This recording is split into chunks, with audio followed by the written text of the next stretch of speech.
Religious Exploration, Lexi T. Brown, our music director, Alex Peach, and the greeters and technical team that are making today's live stream possible, I would like to welcome you to the Unitarian Universalist Metro Atlanta North congregation, which we lovingly call UUMAN.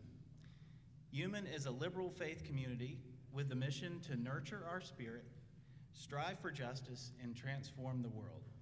No matter who you are, who you love, or where you are on your spiritual journey, all are welcome here. Welcome to all that are joining us remotely. For any visitors who are here with us for the first time, and if you are comfortable doing so, would you please stand and tell us your name and where you are from so that we can get to know you better? Are there any visitors on my right? Anyone? All right. Are there any visitors on my left? All right. They're missing out. Yes. Okay, so we have a social justice acknowledgement. No, not doing that. Okay. For today's after a second hour adult enrichment, please consult your printed order of worship to see what those are. We've got a whole suite of those today. And now let us greet one another with a hand or elbow of friendship.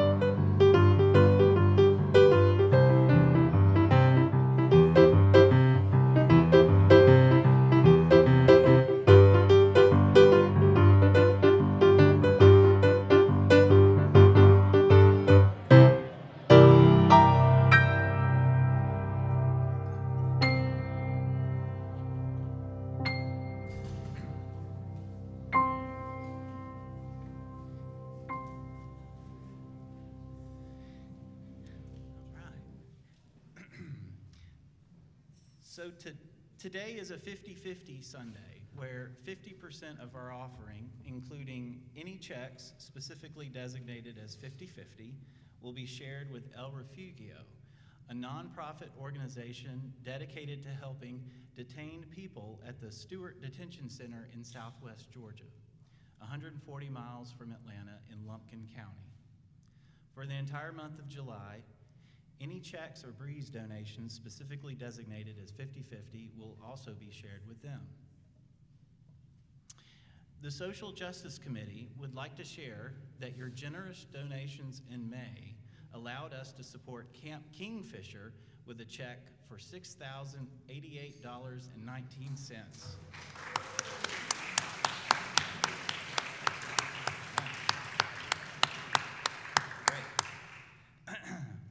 So with us today is Helen Hobson, who will tell us more about the vital work El Refugio is doing at this critical time.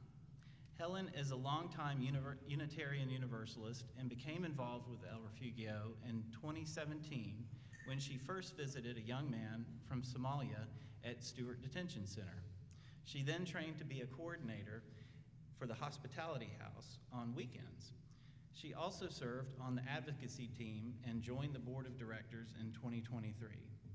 Inspired in part by the work and mission of El Refugio, she has also been pursuing her PhD with a focus on Guatemalan migration. In the near future, she hopes to find work doing participatory action research with an organization such as the Unitarian Universalist Service Committee.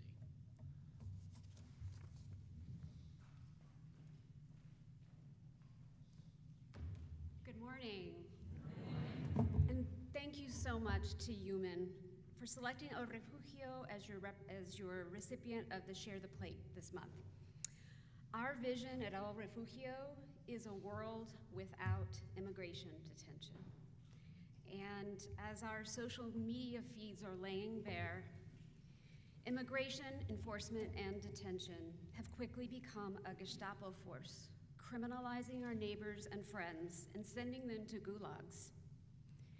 You may not know that in Stewart County, about 200 miles southwest of Atlanta, one of the deadliest immigration jails is currently housing around 2,000 immigrants in deplorable conditions, supported by our tax dollars that line the pockets of CoreCivic Corporation, who runs the center. At El Refugio, our mission is to accompany immigrants detained at Stewart Detention Center in Lumpkin, Georgia, and their loved ones through hospitality, visitation support, and advocacy for a just immigration system. Our hospitality house is located 2 miles from the detention center. We opened our doors in 2010 to welcome families who come to visit their loved ones and provide them safe, welcoming, and free overnight lodging, or a place to rest and have a meal before or after visiting their loved one. As of June 21st of this year, we have welcomed more than 950 people to the house, which is like a 200% increase. Because there are families that drive 300 to 600 miles for a 1-hour visit, we are able to offer them gas cards for the journey home.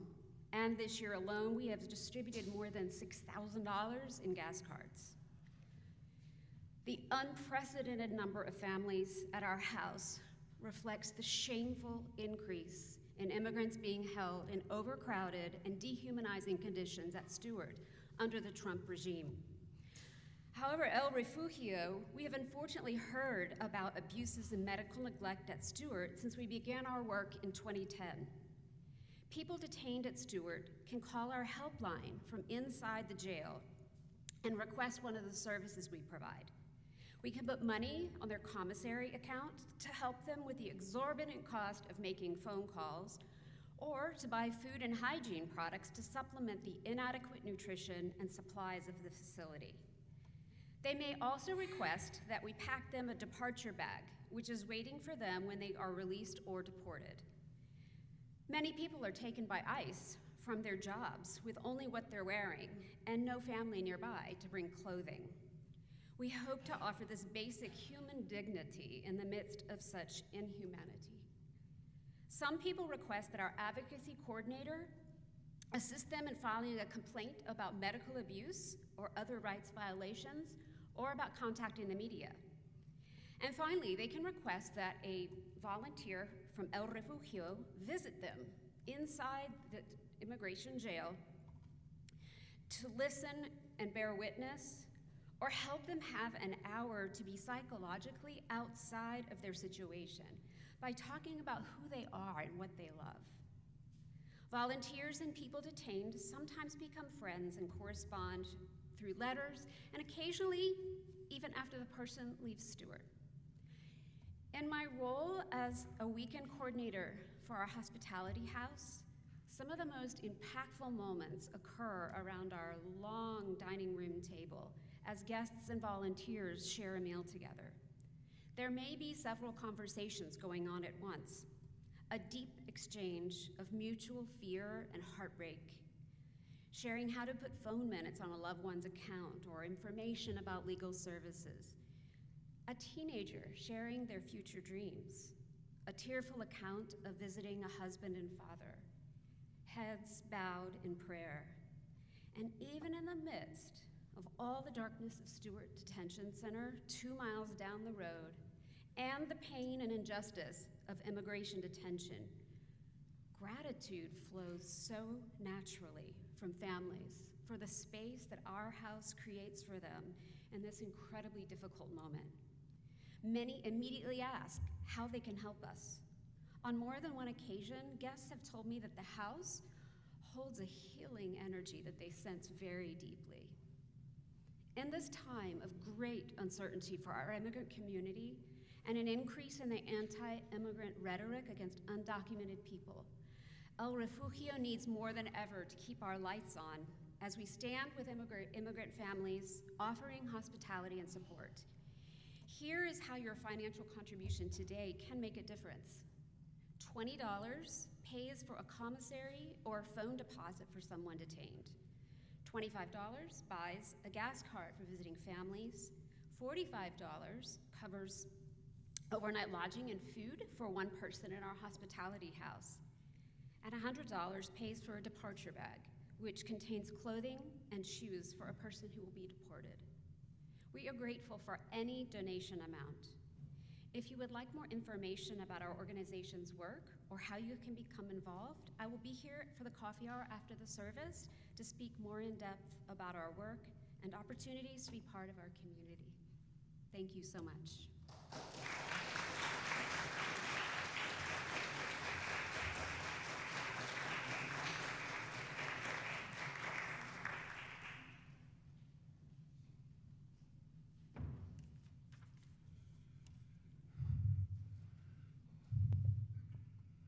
Good morning. Religious texts worldwide recognize music as a divine bridge between our conscious mind and our spirit.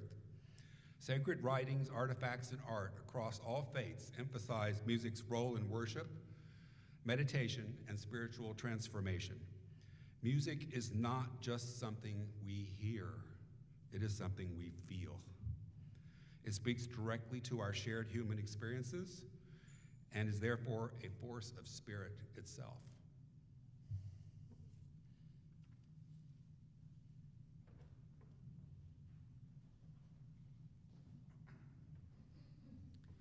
And now let us light our chalice together.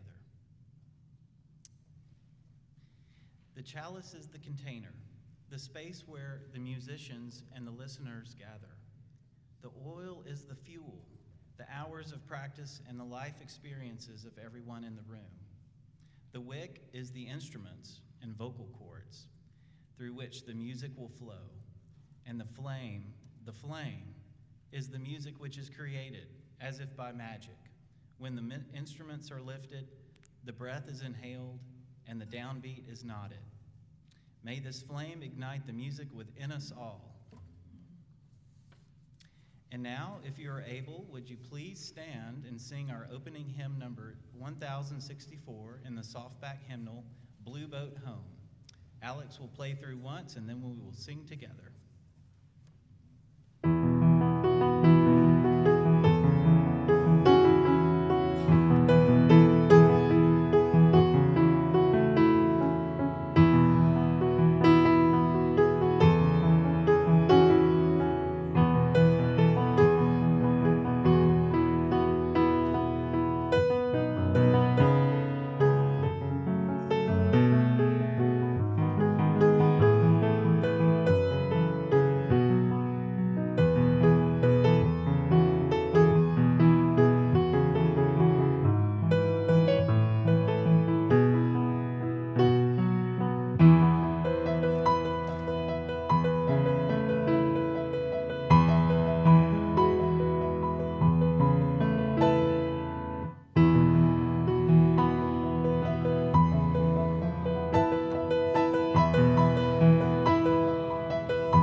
At this point in our service, we share our joys with each other to magnify them, and our sorrows to divide the weight of their pain.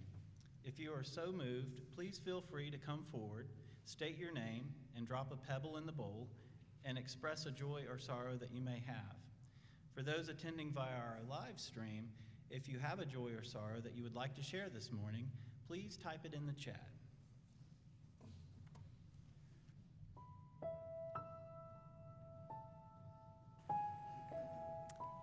My name is Richard Bamba, and I had the wonderful experience a couple weeks ago to go to a retreat for professional and semi-professional musicians.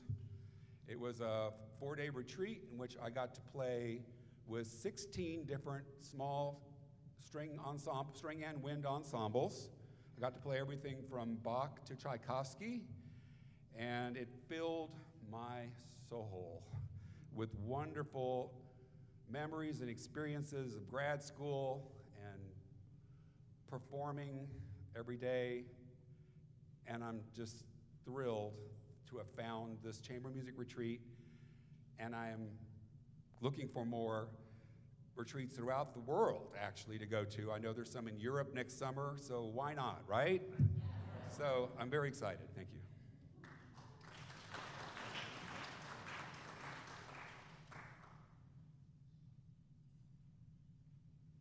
Hi, my name is Donna Melcher, and I'm a member of this congregation. And I'd like to say that today my heart is filled with joy to have Helen Hobson with us today. She has been a friend for over 30 years now, and I have watched her grow from a wee one into this beautiful, articulate, socially intelligent person, woman that you see before you today.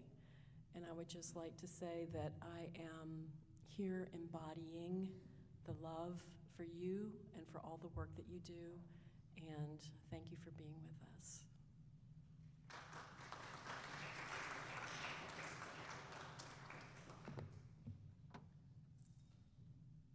Hi, I'm Dirk Bender. This is a joy of profound sorrow for all the lives that were lost in Texas earlier this week.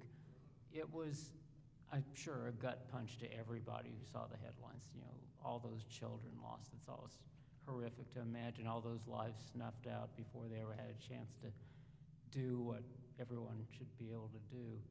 But it was this morning that I was, reading another story and saw where in Texas it was, and they mentioned hill country, and I thought, I looked at maps, and it was just a short distance from what I had considered the homestead of Ann's family. They lived in Austin in the hill country, not far at all from there. And just again, I'm grieving all those lost lives all over again, thinking about how very close to, like I said, the old homestead there in Texas, and that's the part of Texas that I always felt the closest to.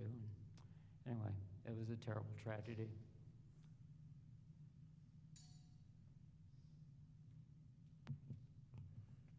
My name is Nash, and I have a joy that I'm going swimming with my friend today for June.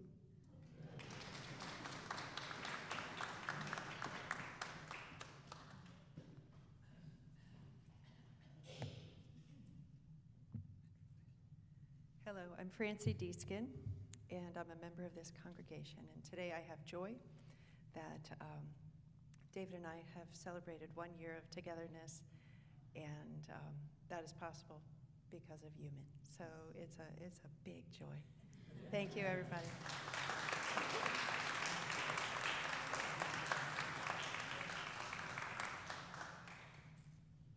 Hello, everyone. My name is Brian Kuchel. I've got a pebble of joy and sorrow. So this past week, we found out one of the close friends I had in the gaming community passed away. So we had a in-game memorial for him last night, and we had about 80 people show up. So it was just nice to be able to celebrate his life.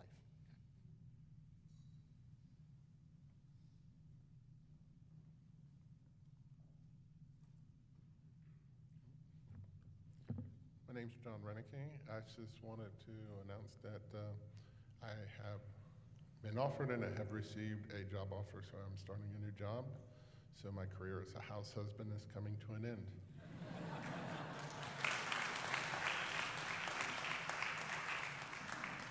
Hi, my name is Erin. I'm a regular visitor, and I grew up going to a camp. I went there 14 years. My mother went there. My children go to this camp, and it has been a sorrow for me seeing how their policies towards LGBTQ have evolved through the years, and now they've clarified their stance, and I no longer feel at home there like I used to because they are not inclusive.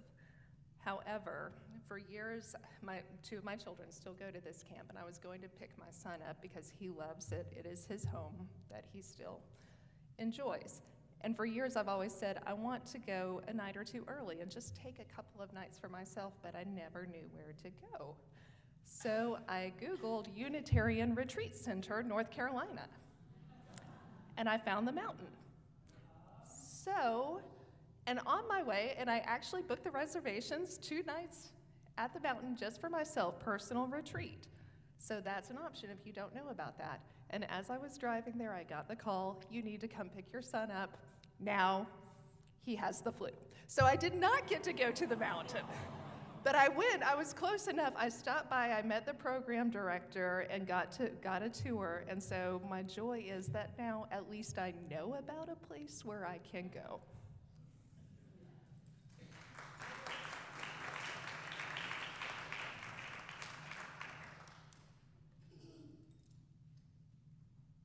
Hello, my name's Betty Brown, and I'm a member of this church.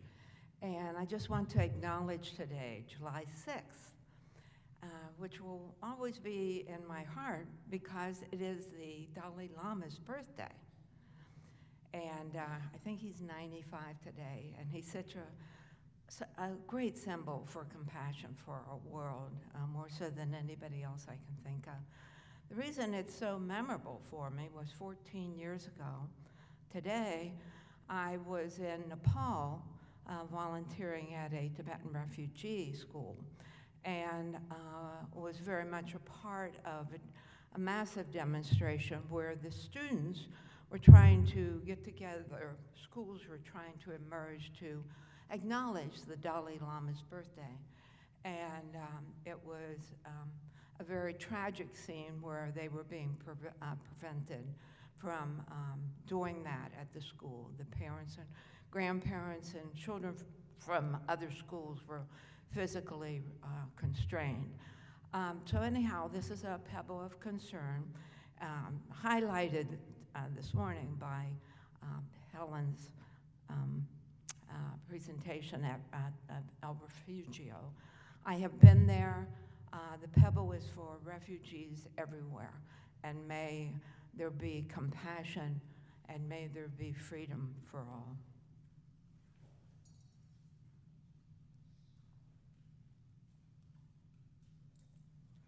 Hi, I'm Chris Wilson. I'm a member of the live stream team. This is a pebble of sorrow from the live stream from Steve Allerton on the lives lost in the Texas flooding.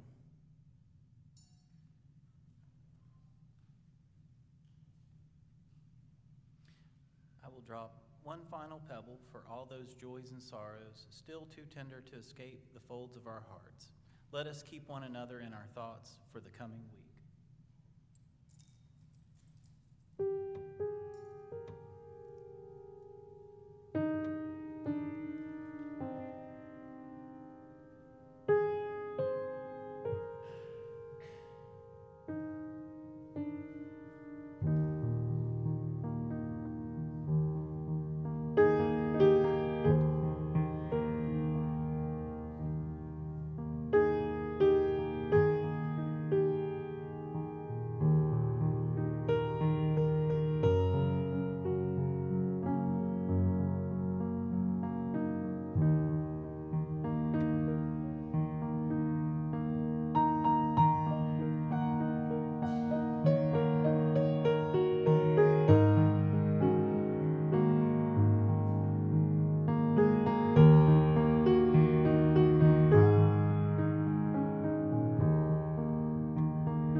From birth to death, music by exposure or experience has a profound effect on all human beings. Our bodies, our voices, our minds, our hearts, our spirit are all connected to music and sound. Think of your heart, the beat, the rhythm that starts when you're conceived. That beat lasts with you, that rhythm, till your last breath. So you always have some music in you, whether it's rhythm, whether you carry a song, a tune. Now, I guess you could say I was one of the most annoying childs on the planet to my parents, because I wanted to make music on anything I could get my hands on as a child. I would beat on anything. My mom said, here's a little toy piano, play it. And if you know toy pianos, they were little bitty things. And I beat on that piano until she says, okay, enough, I'll get you something else. Now, understand, my mom had none musical talent. She could barely play the stereo. I mean, really. But my very close by grandmother was a retired opera singer. So I adored her, of course. She adored me. I got to hear Beethoven since I was a child, very small. I listened to a lot of opera, a lot of Wagner. But anyway, I played, I danced, I skated, I cape twirled. I was the happiest little orc dork in my city. Orc dork, orchestra dork, if you know what that means, okay. My kids, some of the other kids, they were always picking on me for playing the violin and the cape twirling and the stuff in the backyard. And my grandmother used to say, you know what, let them pick on you. They're jealous of your talent. Typical grandmother, right? You don't mind them. Everyone knows musicians, dancers, and artists are a little eccentric. So yes, I am eccentric. Always been, and I embrace it. Now, the spiritual connections that I, and probably most of you, have felt in regards to the influence of music on our minds and our bodies. I already discussed the primal beat of the heart, but think about when you give someone a really good long hug, what are you pressing together? Your hearts. So the rhythmically pacing of rocking, for example, is something that people think about, you know, especially with children, young children. I remember I enjoyed rocking, and I remember my mother used to say, you're going to rock that crib into the ground at night, and actually I would beat my head against the crib and shake out the bolts, and the crib would fall apart. I still rock my head when I try to go to sleep. It's just something I do. It's rhythmic to me. It calms me. All forms of dance and singing.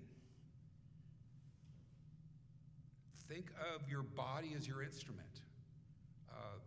I didn't know I never explored this instrument until recently. It's a wonderful instrument, by the way, your voice. Experimentation, for example, going through school. Kids go, oh, I want to try out for either band, choir, orchestra, or some music in my life. And luckily we have that in our schools. I hope we always do have that in our schools, because it's very important. But I take that further, take that into the meditative sounds that we've kind of embraced here at UUMAN. The bell, the gong, the singing bowls. All of those are very spiritual sounds. And I've lived a life basically with a thirst for that high that I got when I was 17 years old. Not that kind of high. The high that I got playing the violin when I was 17 years old. Get with me here. I'm in the first violin section. 1974 Texas All-State Orchestra. I made it. Dallas, Texas. We're coming to the end of the 1812, Tchaikovsky 1812 Overture. Nobody told me there was a battery of 12 bass drums behind the huge string and wind sections. It was hidden. So I'm playing away, having so much fun. We reach the end. The bass drums go off like cannon fire. And a little voice inside me said, as the goosebumps go from head to toe, the little voice inside me, my spirit, says, this is what you should do. I will do this all day long for free. This is what you should do with your life. My spirit told me where I should go with my life, and it was music. I got a BA in music ed. Obviously, this pushed me, so I got a BA in music ed, violin performance, taught school for a while, played in the local symphony orchestras, having the time of my life. And I thought, isn't there more? It's only 8 years into my career, and I'm going, isn't there more? My musical self wasn't filled, wasn't complete yet. It was happy, but it wasn't thrilled yet. And there's that little voice going, you know, you just got a bachelor's. How about a master's? How about a doctorate? So I applied to grad school. I got accepted into Colorado. Went there, started my master's program. Loved grad school.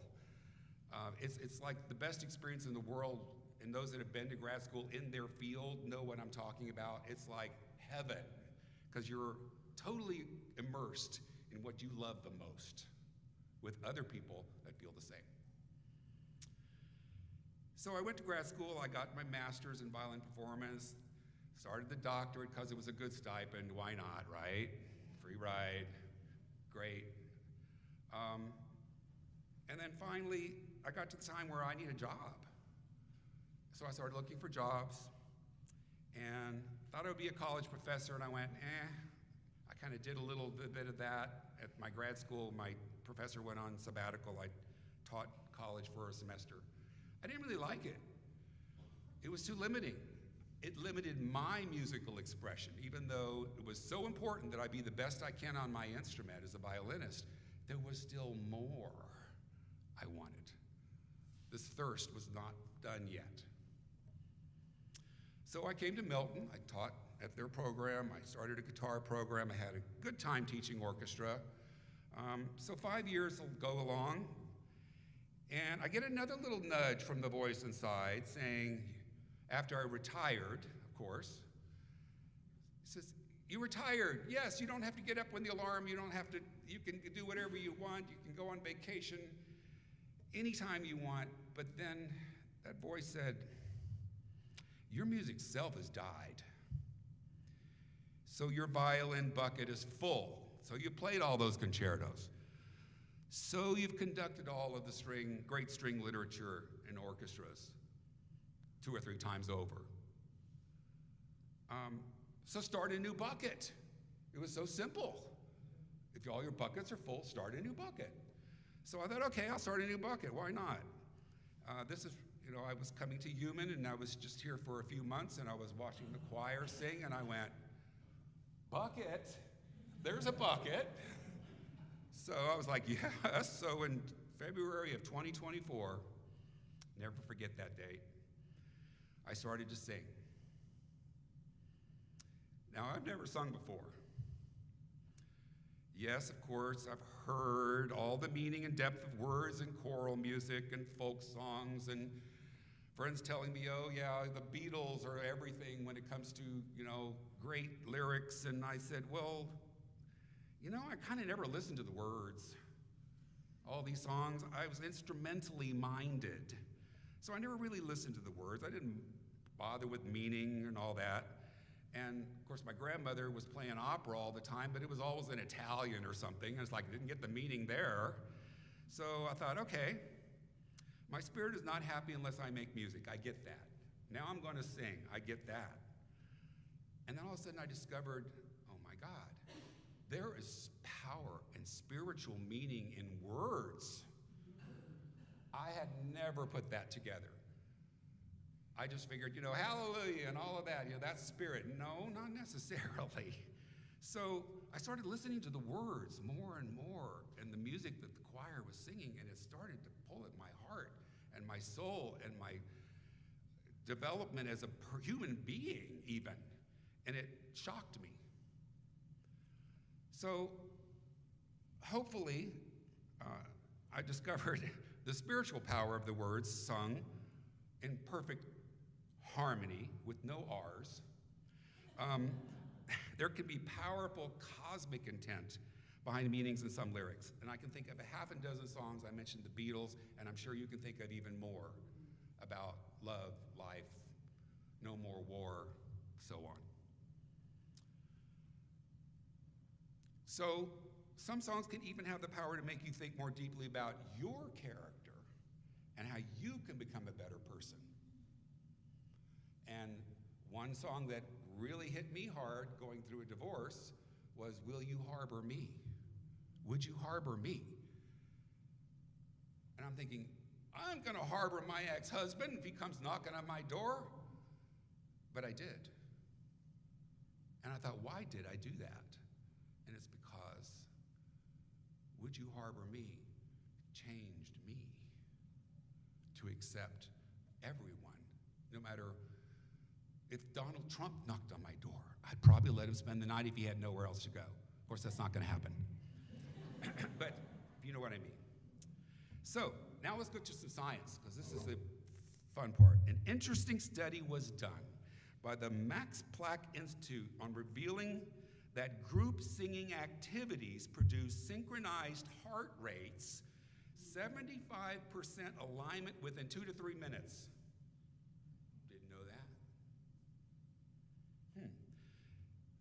The Institute also revealed that brainwave coherence, 60% increase in alpha wave synchrony when you sing in a chorus.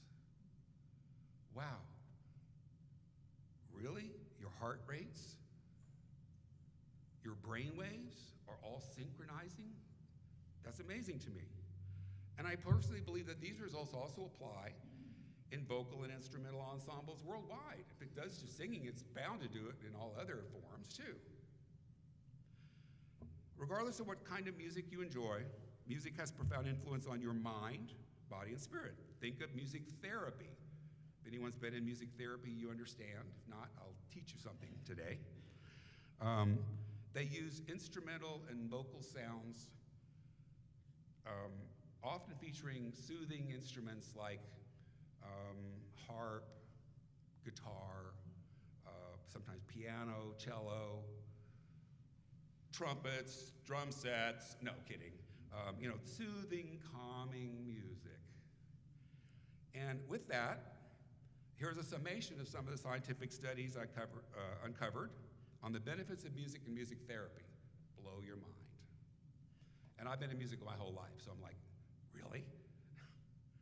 Music itself creates changes in brain chemistry through the release of endorphins, as much as 28% during peak musical experiences. Music therapy reduces cortisol levels by 23% while increasing serotonin production. Okay, there's science behind that.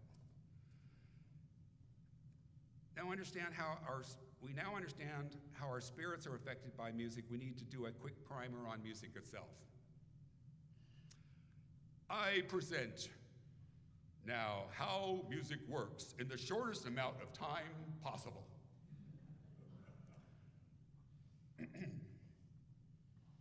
Our modern ear is accustomed to music which follow the equal tempered tones of the chromatic scale and the system organized into major and minor keys and their corresponding 8 notes.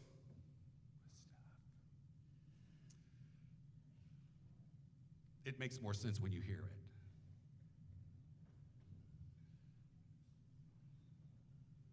And you've all heard it. Here's our 8 notes. Oh, exciting. Here's all the notes in between. All right, so now you get an idea of how music is organized in the shortest amount of time possible. Thank you. You clap, but there's more. These scale notes have a cosmic force and are driven from and especially pulled towards other notes in the scale. The human ear hears this battle between pleasant sounds, and we call consonants, and then those not so pleasant sounds we call dissonance. These sounds greatly affect our mood and our inner peace as they manifest themselves in melody and harmony, and we have expectations of what to hear, both harmonically and melodically. So here is rule 1 of music. The tune must establish a key and end on a key note. Here's one simple example, and this is expectation. So I hope you get the idea here. It should be very clear. Begin and end on a key note. Okay.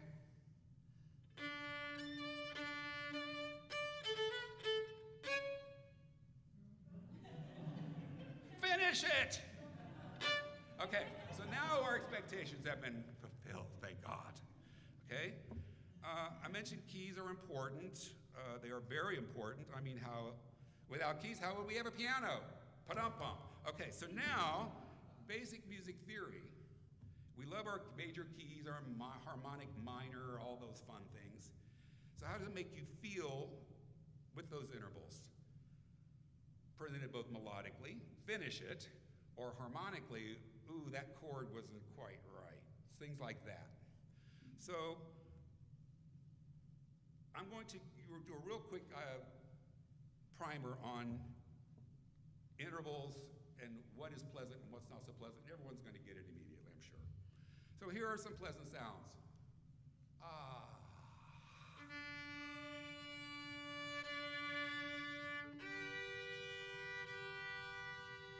Ah. Here are some not so pleasant sounds.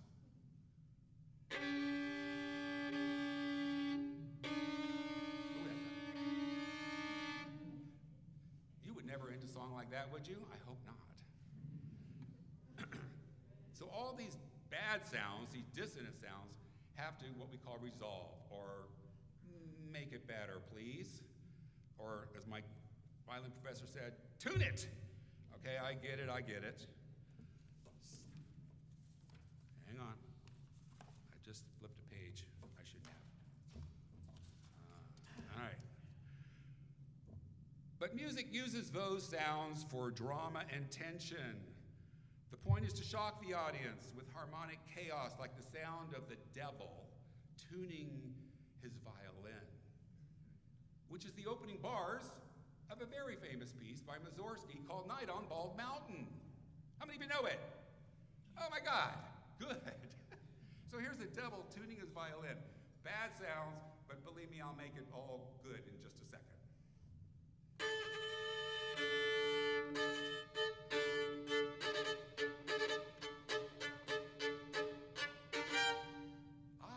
But it happened to end on a nice, good chord. So the devil tuned, good, we're ready to play the song. Mostly we can count on music to follow the rules. Our spirits appreciate it very much when we follow the rules. Music can even come to people, and I believe even with a little training, I think most people can take music. You think about, oh, I play the piano by ear. You've heard that before. I don't read notes, but I play by ear. There's nothing wrong with that. There's nothing wrong. I know fiddle players who can't read a lick of notes, but they can fiddle like a fiend. So sometimes I think it's called, to me, pure improvisation. There's people say, oh, I improvised on a tune by. That's not really pure improvisation because you're taking someone else's tune and messing with it. Pure improvisation, you have nothing. You have nothing in front of you. You have no preconceptions of what you're going to play. You just know you're just going to open up a little channel to your spirit world, and something hopefully will fly down into your body and into your hands, and something will happen. And it's that not knowing what's going to happen and then let it happen, that is like, if you've done it, you know, it's like awesome feeling, because you're going, where did that come from? And I could never do that again exactly the same, which is kind of upsetting sometimes when it really was good. But anyway, I call it basically tapping into an endless flowing river of interesting notes and rhythms. And what comes out until I decide to step out of that river. That makes some sense.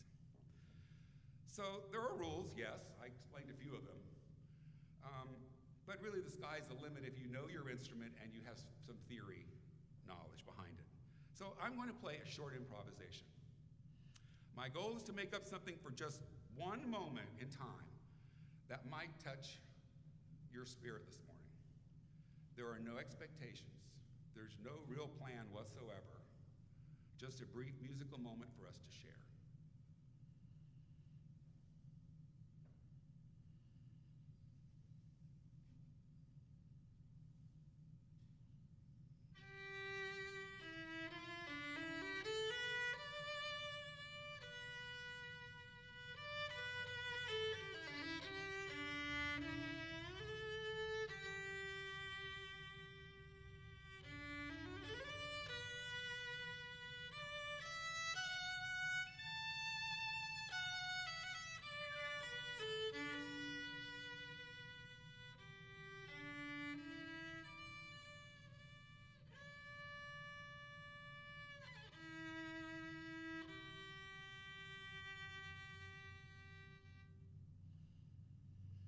Just making up stuff. And it's not special to anyone really other than just me at that moment, but you might have felt a little longing, a little, I hope things get better. And that's kind of the way I feel today with, we all know what's going on in the world. But I still have hope, and that hope is what keeps me going.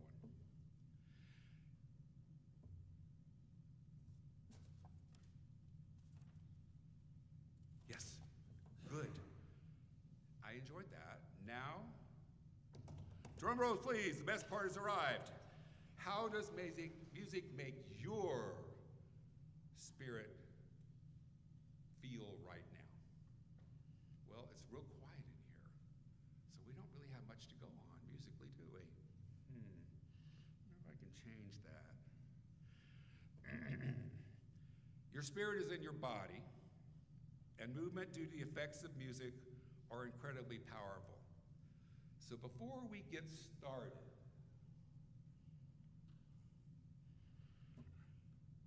I've heard this before. I only sing in the shower, or I only dance at weddings when forced. Okay, no problem.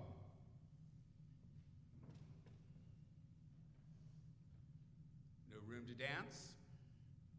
Sitting in a chair dance. Okay? Don't know how to bust a move. Okay. Do the rising queen's wave. Anyone can do that. Okay? It works. I'm just too tired this morning. More coffee, please. Head bob. Head bob doesn't take a lot of energy. Except some people can't head bob today, that's okay, but head bob if you can, if you want. Important thing is just move something, because your spirit's not gonna get it if you don't move something. I even do this every now and then, because it's just fun. It's silly, but it works. So, please let all the technology work. And, so if you feel so inclined, and you will, get up or sit and move however your spirit guides you. We are up and moving to the footloose shuffle of friendship. Get it? Footloose shuffle of friendship. Okay, well anyway. And here we go. Maybe.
thank you for the opportunity to share my love of music and its profound impact on my love of spirit and life. I encourage everyone, regardless of age, to incorporate music into their lives by exposure and experience. The beneficial effects can be profound, both physically and spiritually. Thank you.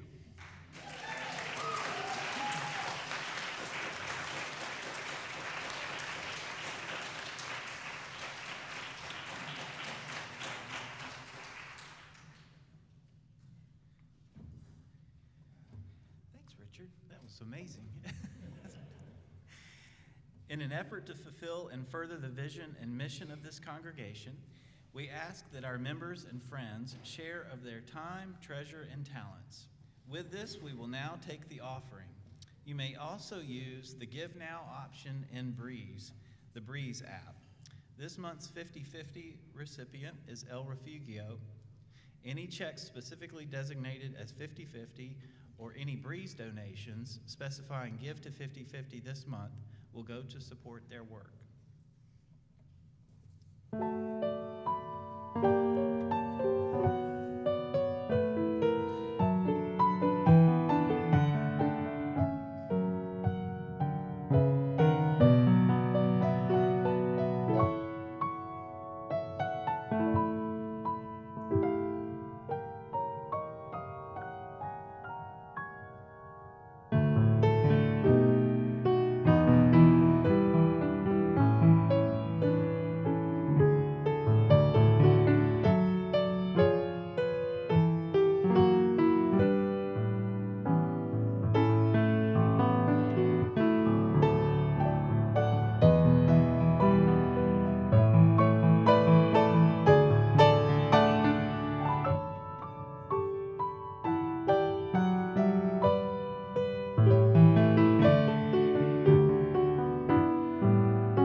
We accept this offering, generously given by our members and friends, to further the vision and mission of our congregation. May we use it wisely. Please rise as you are able and join us in singing hymn 1074, Turn the World Around, from the Softback Hymnal.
let's see, time to extinguish the chalice.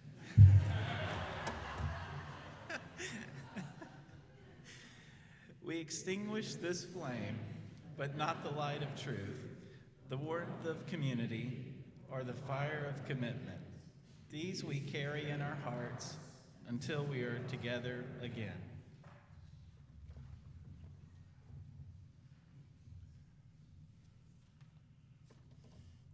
Throughout history, music is recognized as a universal language that transcends cultures, barriers, and speaks directly to the human spirit. Ancient civilizations established fundamental theories about music, spiritual nature, viewing it as a reflection of cosmic order. Religious traditions worldwide acknowledge music as the divine bridge between human consciousness and the spiritual realm. Let the beta endorphins fly. The service is ended. Enjoy your week.